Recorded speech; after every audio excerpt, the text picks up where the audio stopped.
Well, everyone, it's time for us to go and take a look at the iPhone 17 Pro and compare it against the iPhone 15 Pro Max and see which particular, phone is the better one for you. Now, the big thing you're going to have to remember is that between these types of devices, these are very, very good types of headphones, right? I'm a very big fan of both of them. And if you're not headphones, iPhones, and if you're in the market and you're going to go through and pick up either one of these, you can't really go wrong with either one if I'm being honest. So if you want to pick them up, links will be down in the description below. You can get them from there and you can help support the channel at the exact same time. Now, starting off with the outside of both these headphones. The iPhone 15 Pro Max originally came out back in 2023, and these particular phones were very, very good. They had a lot of capability. There were good upgrades coming from the 14 Pro. And within this phone, you are getting a large 6.7-inch Super Retina XDR OLED display. So this type of panel for the most part looks very solid. I'm a very, very big fan of the way these iPhones basically look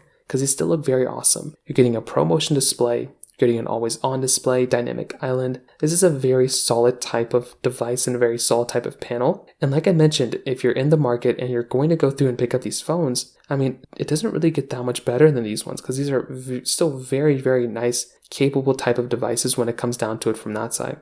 So they still look great. They're still giving you the dynamic island, a little bit of bezel around it. But again, there's not really that much to hate on it because it is such an amazing type of device when it comes down to it from that side. So on the 15 Pro Max, that kind of covers it up there. Now on the iPhone 17 Pro, this one is a little bit different. This one is going to be giving you a 6.3-inch Super Retina XDR OLED display. So this type of device is going to be giving you a tiny bit more of a limit. It's going to be smaller type of panel. So it's going to be smaller, which is not that big of a deal. It still is going to be a ProMotion display, an always-on display, dynamic island. So you are still getting a lot of really cool things on this type of panel from that side as well, which like I mentioned before is another advantage. So I love being able to go through and buy these types of panels and devices that are going to be giving us that type of capability. So this type of panel for the most part looks really good. It's a little bit smaller than the 15 Pro Max, but it's going to be giving you 120 Hz refresh rate and 3000 nits of peak brightness. Now the 15 Pro Max does have, clearly it does have some of that similar capability, but the 17 Pro's 3000 nits of peak brightness, it's a completely different level. And that right there is a really big advantage for that type of device when it comes down to it. So if you're definitely in the market and you're planning on buying a phone, that's going to be a very, very good type of experience. And that right there is going to be a really awesome thing going on for that type of device when it comes down to it. So that kind of covers it up there. Now, on top of that, you're going to have to remember that within these types of devices, they're both going to be giving you USB Type-C ports on the bottom,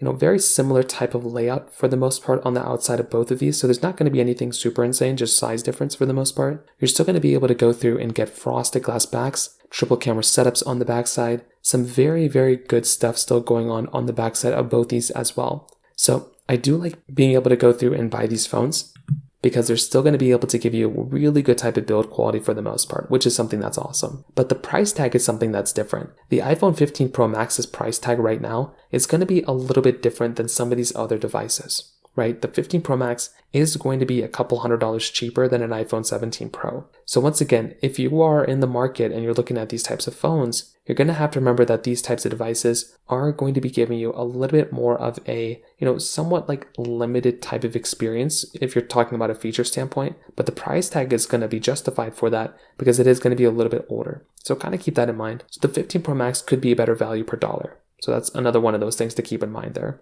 Now, when it kind of comes down to some other areas like their cameras, this is also another big takeaway. You're both basically going to be getting a good camera setup on both of them. So they're both going to be pretty solid. And there's, again, not that much to hate on here from like a camera department standpoint because they're both still going to be very, very solid. But when you are kind of taking a look at these types of cameras, you're going to have to remember the 15 Pro Max's triple camera setup is still very good. It does give you 5x zoom all the way completely on the inside. So that is kind of a cool thing going on there.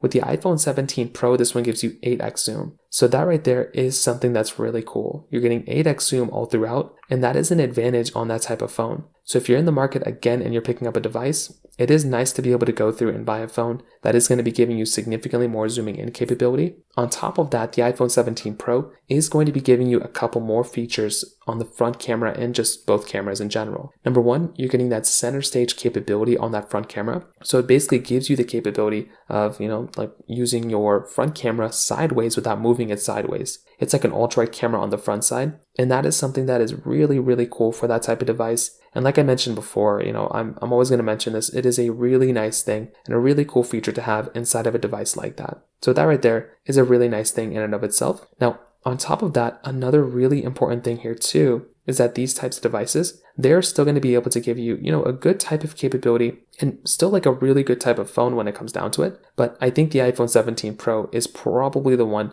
that's going to be a slightly better type of device from that standpoint than something like an iPhone, 15 Pro Max. So kind of keep that in mind, but that's kind of how I see these types of devices holding up from that particular standpoint.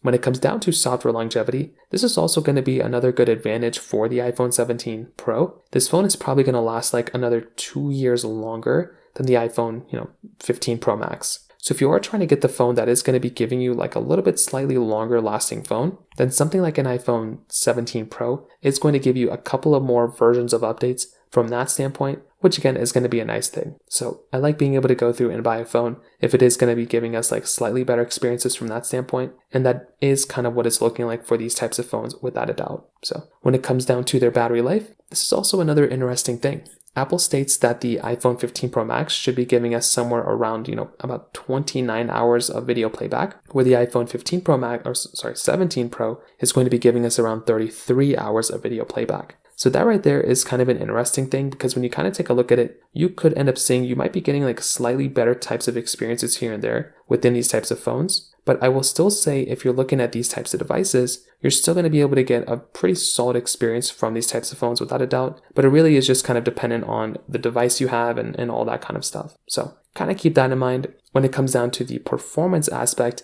these types of phones are also still going to be able to give you, a good type of capability here too. The iPhone 15 Pro Max is giving you the A17 Pro chipset inside with 8 gigabytes of RAM. The 17 Pro is giving you the A19 Pro chipset inside with 12 gigabytes of RAM. So the capability of the iPhone 17 Pro, it's going to be significantly faster here, right? You're going to be getting a much faster type of device. It's going to perform very well. And that right there is another really, really big, version of these aspects. And I'll definitely tell you the iPhone 17 Pro is probably going to be giving you an overall better type of experience than something like an iPhone 15 Pro Max. So to kind of sum it up, what I definitely will tell you is that the iPhone 17 Pro is a much better phone. You're getting better battery life, a better camera, better capability, better display, basically a lot of things that are better inside of the iPhone 17 Pro. That is kind of the one I'd recommend a vast majority of people to go ahead and buy. But if you're looking for a bigger phone for a cheaper price tag, I do think something like an iPhone 15 Pro Max,